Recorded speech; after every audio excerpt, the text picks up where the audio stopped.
새벽 시간마다 고린도전서를 함께 살펴보고 있습니다. 고린도전서는 특정한 상황에 대한 복음적인 해답을 제시하는 서신으로서 사도 바울이 기록하였습니다.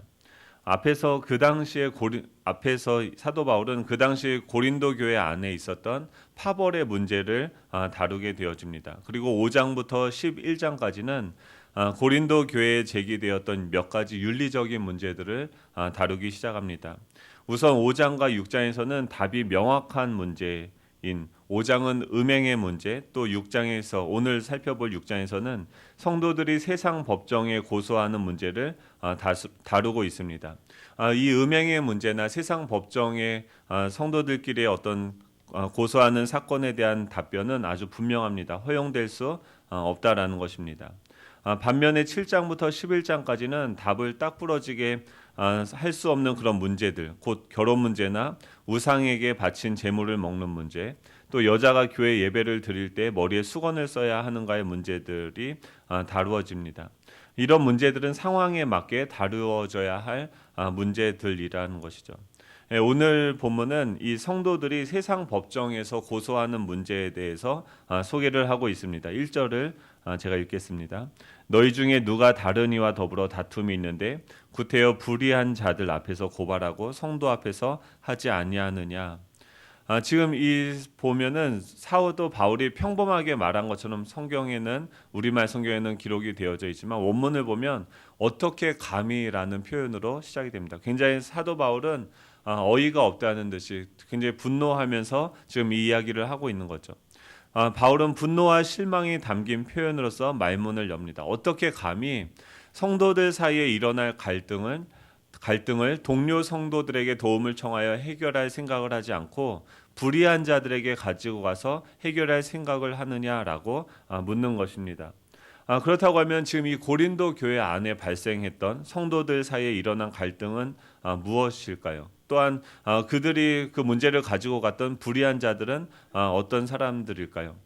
여기서는 지금 이거는 우리가 지금 21세기에 대한민국이라는 이 상황에서 이 본문을 접근하기에는 좀 상황이 다릅니다. 그 당시 고린도 지역의 어떤 상황이었는지 우리는 이해가 필요한 것이죠.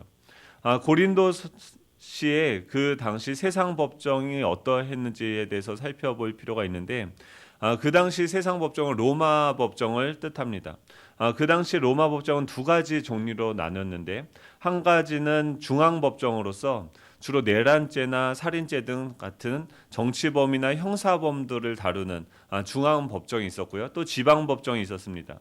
돈을 주고받는 일과 관련된 민사 사건들을 주로 다루고 있는 법정이었습니다. 그래서 정치범과 형사범들을 다루는 중앙법정은 그런대로 공정했습니다. 그래서 사도 바울도 나중에 어떤 내란죄로 소송에 걸렸을 때 이 로마의 지방 총독에게 끌려가서 조사를 받을 때 나에게 로마로 가서 재판을 받게 해달라, 로마의 중앙법정에서 재판을 받게 해달라라고 요청을 하는데 그것은 그 당시에 중앙법정이 그래도 어느 정도 공정한 재판을 한다라고 알고 있었기 때문이었습니다.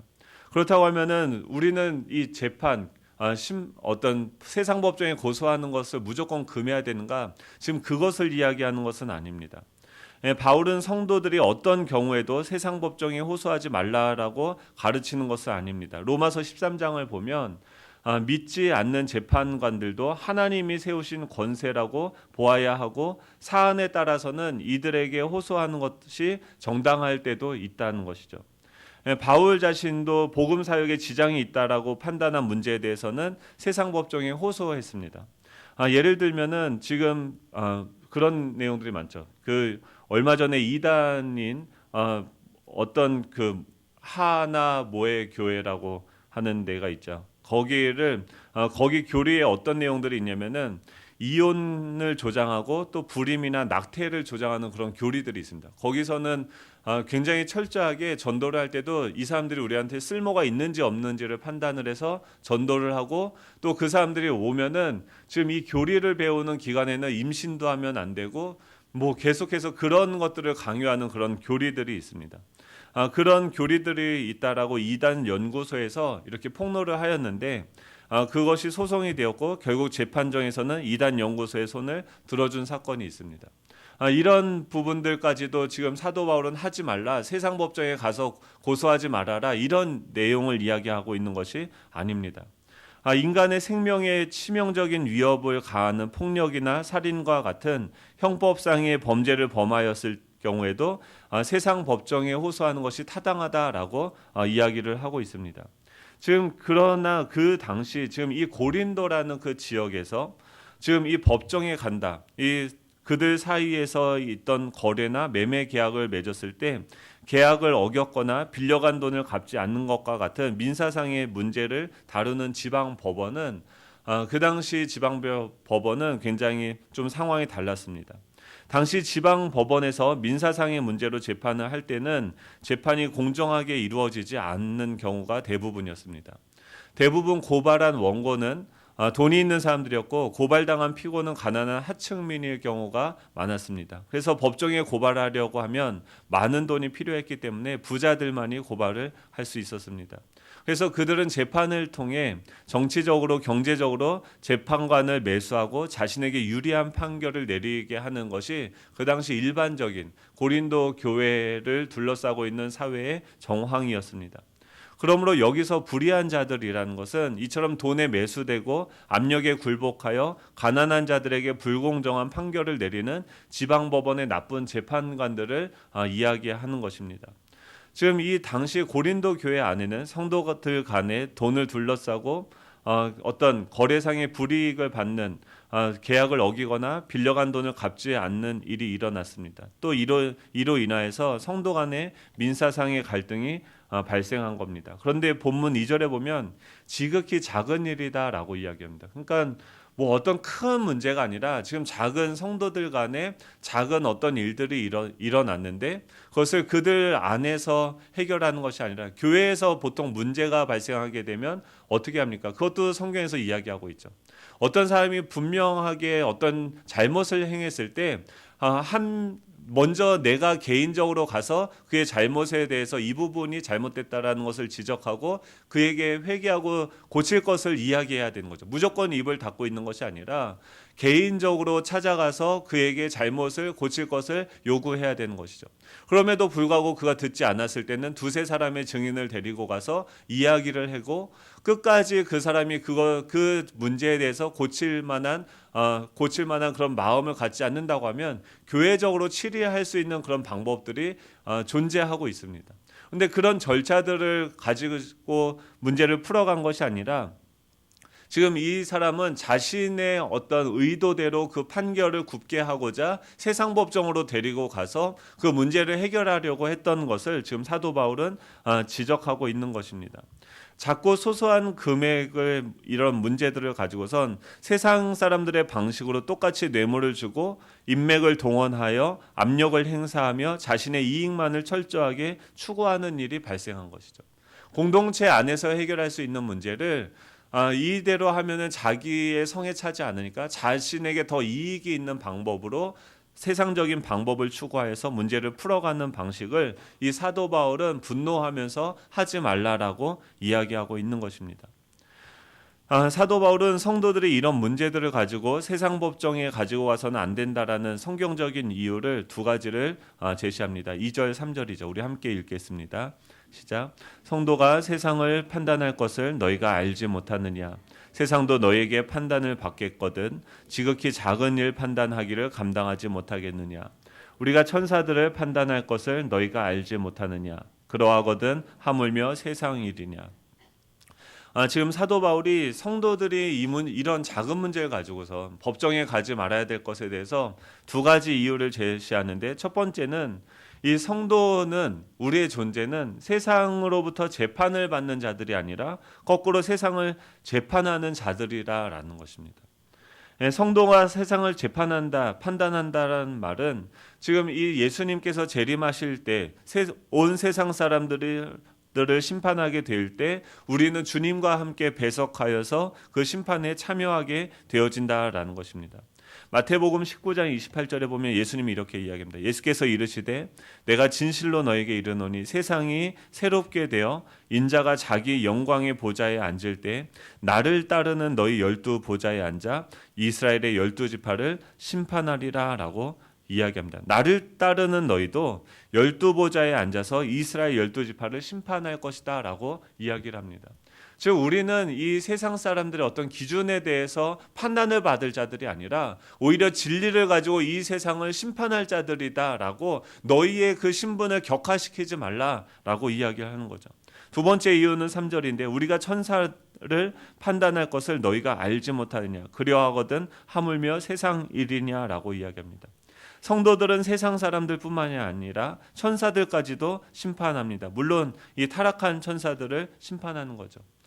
우리는 지금 이 진리를, 이 세상을 판단하고 심판할 만한 그 진리를 소유한 자들로서 그 진리에 따라 살아감으로써 하나님의 영광을 나타내고 오히려 이 진리를 통해서 이 세상을 밝히는 자들인데 그 어둠의 사람들에게 가서 어떻게 그 사람들의 판단을 받고 그 사람들 밑에서 그런 일들을 그들에게 맡기느냐라고 이야기하는 것이죠. 그래서 사도 바울은 속상한 마음을 4절에서 6절 계속해서 표현합니다. 우리 같이 읽겠습니다. 4절에서 6절입니다. 시작. 그런즉 너희가 세상 사건이 있을 때 교회에서 경히 여김을 받는 자들을 세우느냐 내가 너희를 부끄럽게 하려 하여 이 말을 하노니 너희 가운데 그 형제 간의 일을 판단할 만한 지혜 있는 자가 이같이 하나도 없느냐 형제가 형제와 더불어 고발할 뿐더러 믿지 아니하는 자들 앞에서 하느냐. 지금 이 세상 어떤 문제들이 있을 때 우리가 그 문제를 판단하기 위해서 교회 사람들을 세울 때 어떤 사람들을 세웁니까? 그래도 비교적 올바른 판단을 내릴 수 있는 그 사람들, 비교적 좀 나은 사람들을 세워서 판단을 하게 되어집니다. 그런데도 불구하고 교회 안에서 어떤 문제를 판단할 때도 나은 사람들을 뽑는데 어떻게 그 세상 사람들처럼 어두움 속에서 진리와 비진리를 구별하지 못하는 그들에게 너희들을 판단할 것을 맡기느냐? 지금 이 얘기를 하는 거예요. 내가 너희를 부끄럽게 하려 하여 이 말을 하노니 너희 가운데 그 형제 간의 일을 판단할 만한 지혜 있는 자가 이같이 하나도 없느냐. 너희들 중에서 그 문제를 해결할 만한 지혜 있는 자가 하나도 없느냐라고 사도 바울이 속상한 마음을 지금 이야기하고 있는 것입니다. 어떻게 형제가 형제와 더불어 고발할 뿐더러 믿지 아니하는 자들 앞에서 하느냐라고 이야기를 합니다. 그렇다고 하면은 이런 민사상의 문제가 발생하게 되어졌을 때 어느 한편은 지금 손해를 보게 된 거죠. 그렇다고 하면은 어떻게 이 문제를 해결해야 됩니까? 7절입니다. 너희가 피차 고발함으로 너희 가운데 이미 뚜렷한 허물이 있나니 차라리 불의를 당하는 것이 낫지 아니하며 차라리 속는 것이 낫지 아니하냐라고 이야기를 합니다. 여기서 지금 허물이다라는 것은 패배했다라는 것을 이야기합니다. 지금 허물이 있다는 것은 이미 게임에서 졌다는 건데 너희들이 그 문제를 가지고 세상 법정에 가는 순간 너희들은 이미 패배했다라고 이야기를 하는 것이죠. 세상 법정에 고발해서 재판에 이겨 상대방을 누르고 빌려간 돈을 다시 받는다 하더라도 그것은 상처뿐인 영광인 것이죠. 결국 득보다 실이 많은 것입니다. 관계는 법정으로 간 순간 깨질 수밖에 없는 것이죠. 지금 돈을 빌려준다라는 것은 그 사람들이 교회 안에서 그래도 친밀한 관계에 있는 사람들이었을 것입니다. 상호적인 신뢰가 있었을 것입니다. 그런데 어떤 문제에 의해서 그 돈을 갚지 못한다는 것 때문에 그 관계를 깨트리지 말라라는 것입니다. 지금 그런 어떤 상황들에 대해서 불리한 상황에서 그런 7절에 뭡니까? 차라리 불의를 당하고 차라리 속아주는 것이 가장 지혜로운 길이다라는 것을 이야기하고 있는 것입니다. 차라리 동료 성도와의 그 갈등이 있어서 지금 이 문제를 가지고 해결을 하려고 하는데 정상적인 방법으로 아무리 이야기를 해도 그 사람이 듣지 않는다고 하면 우리 안에 그것을 해결하는 방식은 차라리 손해를 보더라도 차라리 내가 그 불의를 당하는 방식으로서 그 사람들의 허물을 품어주고 덮어주고 그 사람이 성장할 수 있도록 기다려주는 것이 바로 우리 안에 계신 예수 그리스도의 방식이다라는 것을 지금 사도 바울은 이야기하는 것입니다. 우리는 그 사람들보다 하등한 존재가 아니라 그들보다 월등한 존재로서 이런 불의와 이런 이익 때문에 움직이는 것이 아니라 그들을 오히려 품고 사랑하는, 이 악을 악으로 갚는 것이 아니라 선을 악으로 이기는 방식으로서 우리 가운데 계신 예수 그리스도의 영광을 나타내는 그런 존재라는 것이죠. 예수님은, 하나님은 우리의 그 불의에 대해서 어떻게 담당하셨습니까? 우리의 가장 더러운 최악의 그 불의가 드러난 것이 바로 십자가였습니다. 그 법정에서 그 심판을 당했을 때 예수님은 그것을 불의로 갚는 것이 아니라 그 불의를 선으로 갚으심으로써 오히려 그곳에서 하나님의 가장 최선, 가장 아름다우신 그 영광을 나타내시는 방법으로서 사용하셨다는 거죠. 우리 안에 그런 불의와 그런 억울한 상황들이 생겼을 때 우리는 그것을 하나님의 영광을 나타내는 그런 도구로서 사용해야 된다라는 것입니다.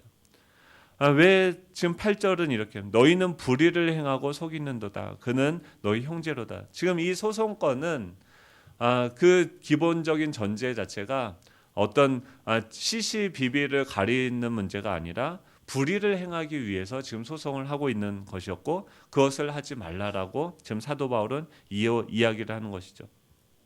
그리고 9절 10절입니다. 우리 같이 한번 읽어보겠습니다. 시작.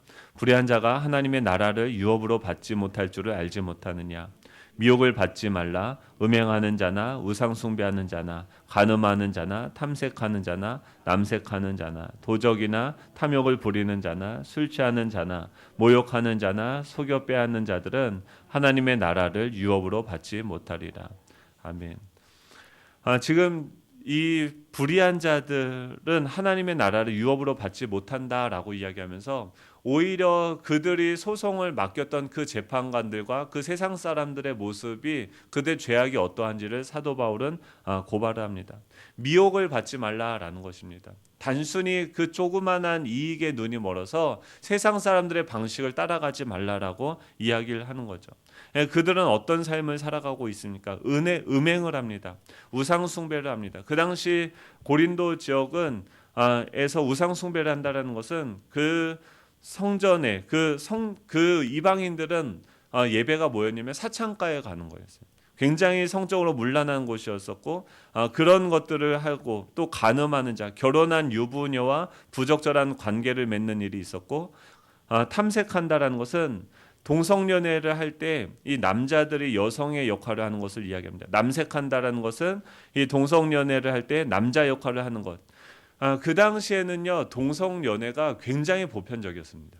지금 우리나라는 이것이 소수자의 어떤 문제들이지만 그 당시에는 굉장히 보편적이었었고 그 소크라테스도 동성애자였죠. 그리고 플라톤 같은 경우는 동성애자를 칭송했으며 그 당시 초기 15명의 이 로마 교황 중에 14명이 동성애를 했다는 기록이 있습니다.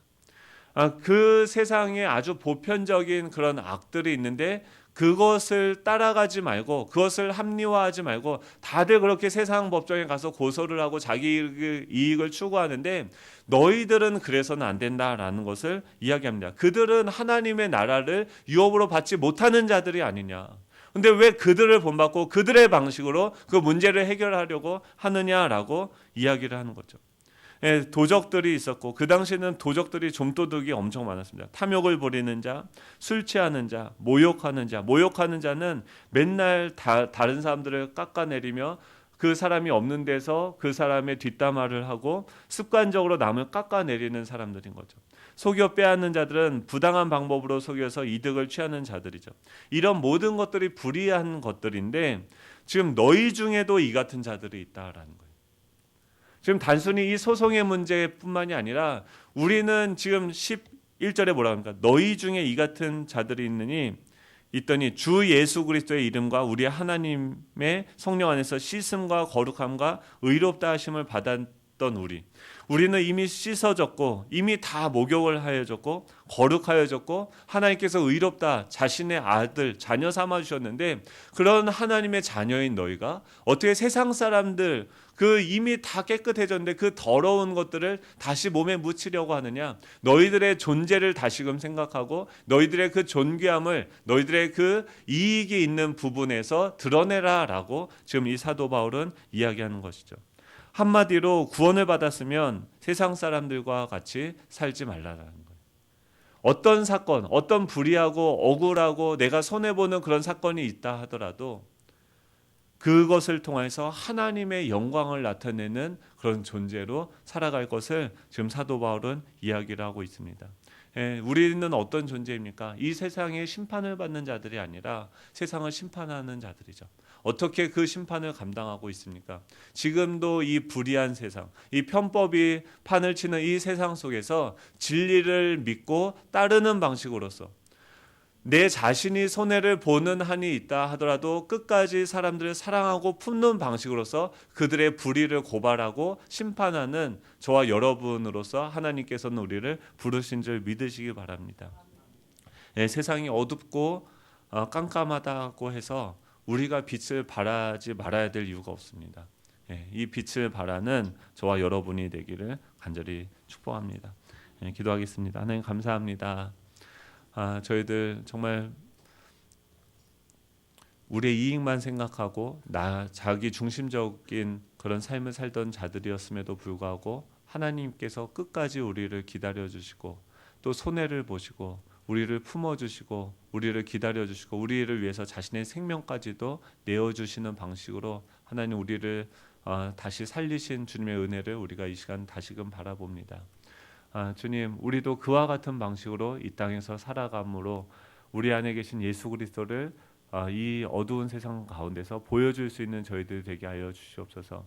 우리의 이익을 그 조그마한 이익을 위해서 예수님을 파는 자들이 아니라 그 이익보다 하나님의 영광을 나타내는 것을 더욱 기뻐할 수 있는 저희들 되게 하여 주시옵소서. 오늘도 여러 가지 사람들을 만나고 또 여러 가지 사건들, 여러 가지 그 이익을 추구하는 그 상황들 속에서 하나님께서 기뻐하시는 것이 무엇인지를 묻고 응답하는 방식으로 하나님의 영광을 나타내는 삶을 살 수 있도록 주님 우리를 축복하시고 도와주시옵소서. 감사드리며 예수님의 이름으로 기도드립니다.